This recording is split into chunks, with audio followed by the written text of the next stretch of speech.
There's another sign of weakness, Sean Spicer. I mean, Joe Biden has obviously been hopelessly weak at stopping illegal immigrants. More than 2 million have crossed the Mexican border in just 1 year. I mean, the numbers are just staggering, including even young Chinese men of military age.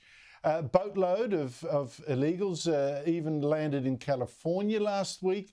But now, a plot twist. Joe Biden says he will now lock down the border if the Republicans in Congress help him. Can you explain Joe Biden suddenly talking like a Donald Trump?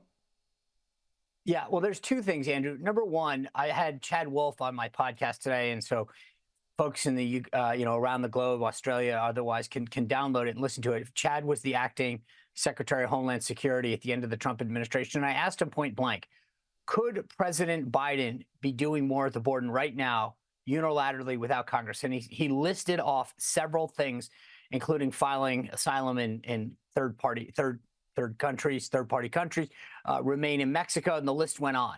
Point being is that Joe Biden today could be doing a multitude of things to help protect the country. I have posited for a long time, Andrew, that this is not a sign of weakness. This is actually their plan. They want to allow people to come in. They have said since day one, our border is open. Everybody is welcome. This is to them trying to cater as in an election year to pretend to suburban women and places around the country that that's not really, that they're going to pretend that they're actually doing something. But the reality is this is the Democrats' plan. They are bringing in people. They want them as future voters.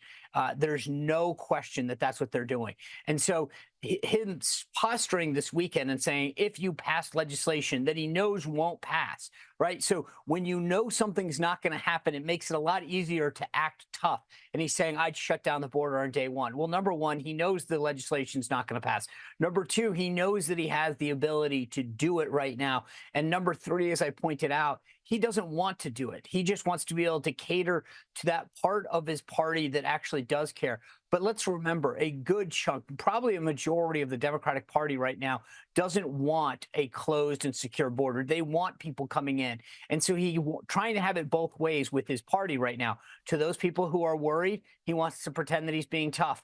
But to those people who really want an open and porous border, he's letting them know, don't worry, I'm not changing the policy, because they all know that Congress isn't going to pass this thing because it's not a border security bill. It's an immigration bill. Yes, it's got all sorts of other little aspects tied to it about, whether you send people back, permanent residence, all that kind of stuff that's debatable. If you want to do something about the border, do something about the border. But Sean, I know Americans, like most voters in democracies, you're looking first at how I'm doing financially, economically, can I get ahead? Those are the things really that tend to determine most elections. But to American voters, the idea that America is weak abroad, weak in defending its borders, I don't know. How do you think this is going to play out in this election year? It's funny. Just before you and I started, I was texting with a friend of mine on this very issue. And it couldn't be an election that is more clear in terms of the contrast. It's not going to be a hypothetical contest of, what I will promise you this and I will do this. I think Trump's going to lay out, here's what I did in 4 years. I kept the border secure. We were energy independent. Interest rates were lower. Inflation was lower. Our situation abroad was much more secure. And contrast that to every one of those issues where Joe Biden's administration has been and saying, which 4 years do you want? And I know the Biden administration, when you hear them talk, they want to talk about these abstract ideas, democracy being under attack, which is nonsense, because they can't campaign on their record. They know that the border is insecure and that more and more independent voters in these key battleground states are concerned for their safety. And you put your finger on this, Andrew. For American voters, I've always posited that there are two things. The gut feeling that you have about your personal economic security. So how's the economy make you feel? It's not a government statistic. It's, do I feel confident in my job and my savings, et cetera? And then your personal security. Do I feel safe? Are cities under attack? Crime is running rampant.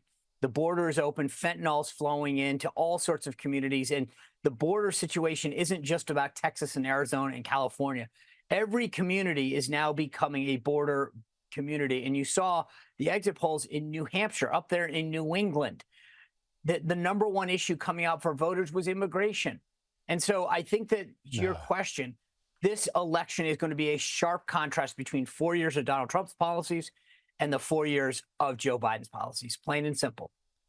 That is such a very decisive way of looking at it. Absolutely. My 4 years against your 4 years, people choose. I think that's going to be a devastating contrast.